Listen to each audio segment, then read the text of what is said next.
There is a lighthouse on a remote Scottish island. It stands there still, to this day. It has survived over a century of North Atlantic winters. It was built to endure, to stand watch when no human being could. And for most of its existence, it has done exactly that. But on one night, one specific night in the final days of the 19th century, it failed. Not because of a fault in its construction. It failed because the men who kept it were gone. December 15th, 1900. A storm is moving across the North Atlantic. 14 miles off the northwest coast of Scotland, an island called Eilean Mòr. 3 men attending a lighthouse. They have been there for 2 weeks. They will be relieved soon.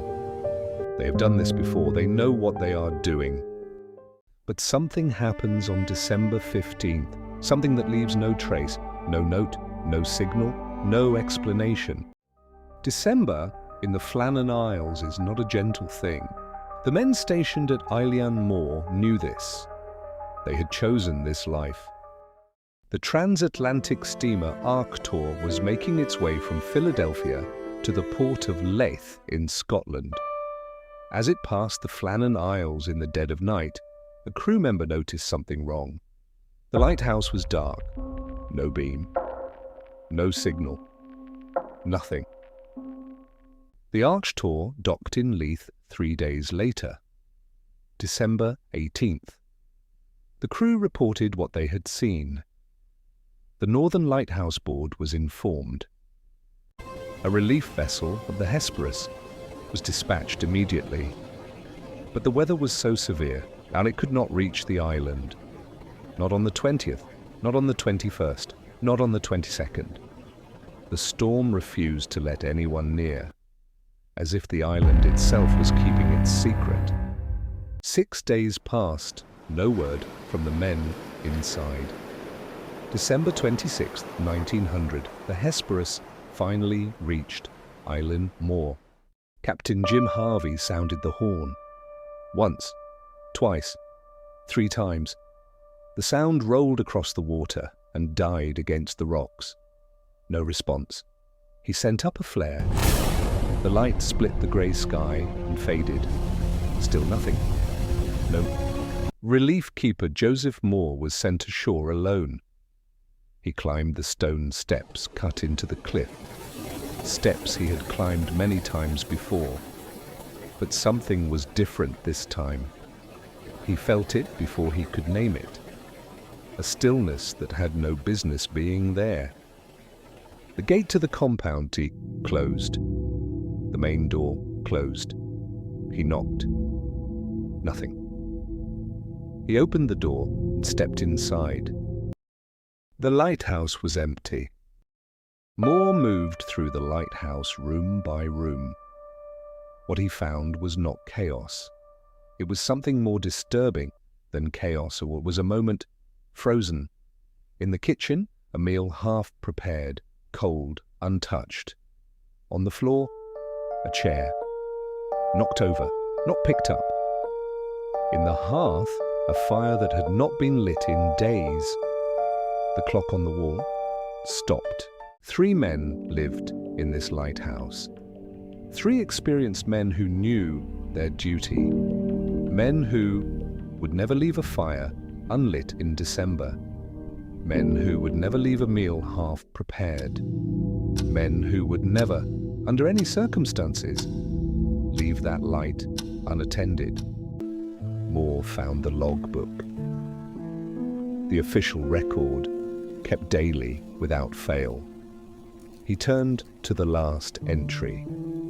December 13th, 1900. Not the 15th, not the 14th, the 13th. 2 days before the lighthouse went dark. Whatever happened after that final entry was written, and before anyone could record it. Then Moore found something that stopped him completely. In the hallway, 2 oilskin coats hanging on their hooks. Oilskins are what lighthouse keepers wore in storms. Heavy waterproof coats. essential in weather like this. Duckett's oilskin, hanging there. Marshall's oilskin, hanging there.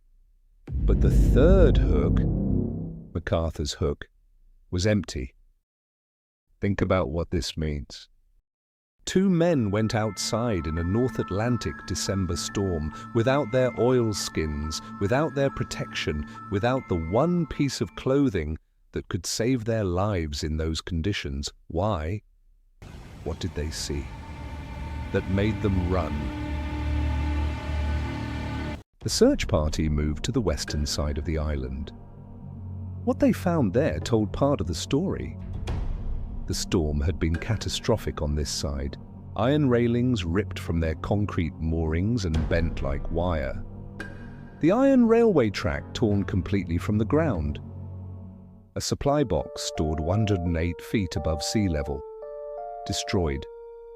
And a boulder, a rock estimated to weigh more than 1 ton, had been physically moved from its position. The official investigation concluded that the men, or at least 2 of them, had gone to the West Landing during the storm, possibly to secure ropes and equipment, and were taken by the sea. But the investigation also admitted it could not explain everything. Robert Muirhead, the Northern Lighthouse Board superintendent, led the official investigation. He knew these men personally. He had recruited all 3 of them. In his report, he concluded that Ducat and Marshall had gone to the West Landing. MacArthur, without his oilskin, Had seen something from the lighthouse. something that made him run out in his shirt sleeves into a December storm without stopping for his coat. Whatever he saw was urgent enough for that.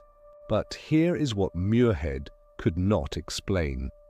MacArthur was described by everyone who knew him as an exceptionally experienced keeper, a man who had worked in storms his entire career, a man who would never panic.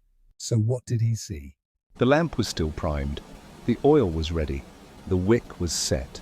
Whoever left that lighthouse last Left in a hurry. not because the lamp failed, not because they ran out of fuel. They left and simply never came back to light it. The Northern Lighthouse Board noted in their official records that whoever extinguished the light last was in breach of regulations. A regulation violation? As if the paperwork mattered now. 3 men walked out of that lighthouse onto an island being struck by one of the most violent storms of that decade, onto cliffs with no safety barriers, in the dark, 2 of them without their coats. The cliffs of Eilean Mòr drop straight into the ocean. No beach, no gradual slope, just rock and then water. No bodies, not one. The North Atlantic does not return what it takes.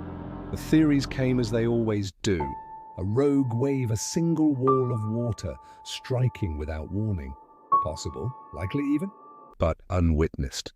Some suggested the men argued and violence followed. The investigation found no evidence of this. Others pointed to the logbook entries, which describe Marshall as anxious in the days before the disappearance. Distressed. Hearing things, seeing things the sea had no business showing him. But the logbook itself has never been publicly verified in full, and so even this remains uncertain. What we know for certain is this: 3 men entered that lighthouse in December 1900. They performed their duties, they kept their records, they primed the lamp, and then something called them outside, into the worst storm that coastline had seen in years, and the island gave nothing back. Joseph Moore, the relief keeper who first entered that lighthouse, never spoke publicly about what he felt inside those rooms. Only what he saw. Only the facts. The overturned chair. The cold hearth. The stopped clock. The oilskins on their hooks. And one hook empty. James Ducat. Thomas Marshall. Donald MacArthur.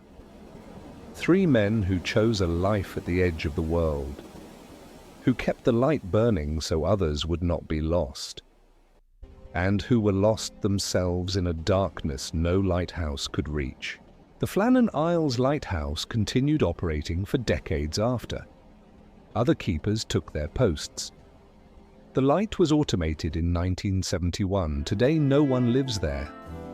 The island is empty, as it has always been, as perhaps it always wanted to be.